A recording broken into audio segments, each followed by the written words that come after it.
Anda pernah tak rasa macam nak berperang semata-mata nak dapatkan bilik mesyuarat?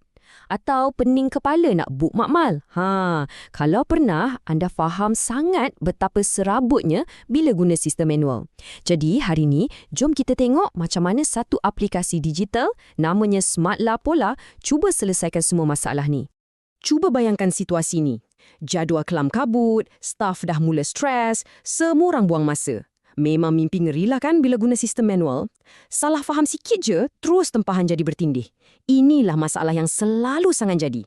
Okey, so apa sebenarnya punca semua kekalutan ni? Jom kita bedah siasat satu persatu. Ada 3 masalah besar yang selalu menghantui sistem tempahan manual. Okey, masalah pertama dan yang paling biasa. Pertindihan tempahan. Anda bayangkan bila semua benda catat atas kertas atau dalam fail Excel yang tak dikongsi, memang senang sangatlah 2 orang nak tempah tempat yang sama pada masa yang sama. Kan dah jadi huru-hara, last minute kena batal, staff pun jadi tegang, semua benda ni sepatutnya boleh dielakkan. Lepas tu, masalah kedua, kita tak boleh nampak jadual tu secara live. Maksudnya, kalau nak tahu bilik mana yang kosong, kita kena call atau pergi tanya orang, lepas tu kena tunggu jawapan dan harap-haraplah maklumat yang dia bagi tu betul dan up to date. Keleceh tu memang buang masa betul. Dan yang ketiga, pemantauan jadi sangat-sangat terhad. Cuba fikir dari sudut pengurusan pula. Katalah diorang nak tahu bilik mana yang paling popular atau paling kerap digunakan. Macam mana nak buat? Kena selak buku log, kira satu-satu secara manual. Proses ni bukan setakat lambat, tapi risiko untuk buat silap tu tinggi sangat. Okey, cukuplah kita cerita pasal masalah. Sekarang, jom kita tengok jalan penyelesaiannya pula. Dicipta khas untuk atasi semua isu yang kita bincangkan tadi, mari kita perkenalkan sistem tempahan Smart Lapola. Jadi, apa sebenarnya objektif utama sistem ni? Okey, jom kita tengok satu-satu. Pertama, ia nak bangunkan satu sistem tempahan digital yang komprehensif untuk urus ruang dengan lebih cekap.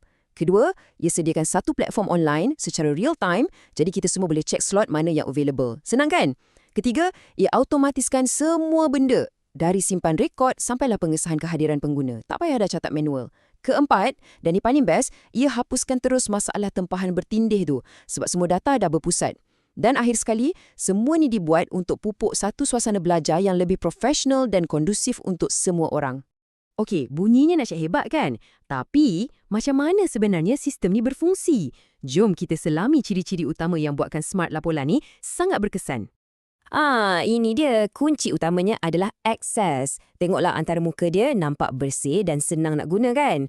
Dengan rekaan macam ni, pelajar dan staf boleh buat tempahan fasiliti terus dari telefon pintar masing-masing. Tak kisahlah kat mana pun mereka berada. Sistem ni ada 4 ciri utama yang mantap.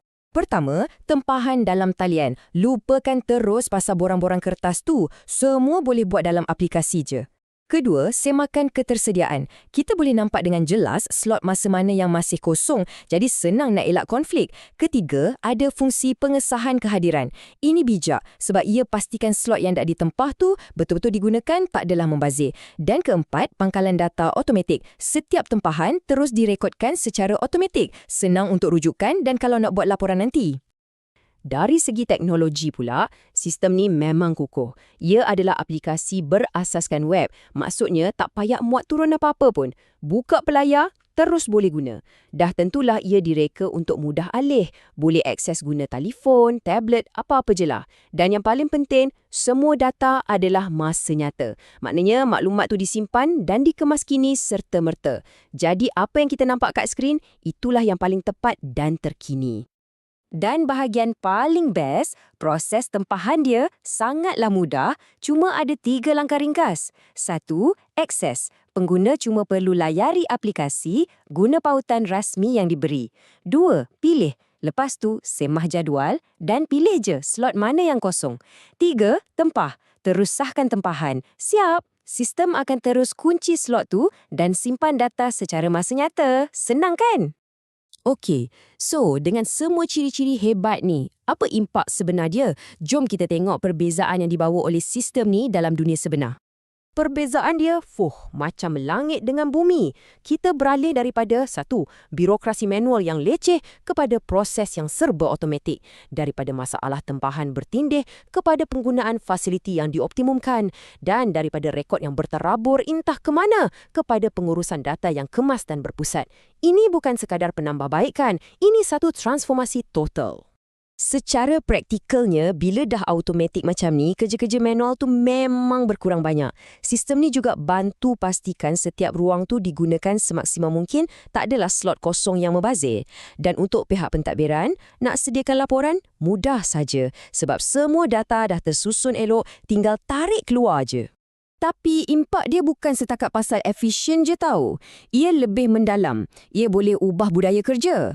Bila urusan-urusan remeh macam tempahan bilik ni dah jadi senang, barulah pelajar dan staf boleh fokus tenaga mereka pada benda yang lagi penting. Contohnya, pembelajaran, inovasi dan juga keusahawanan.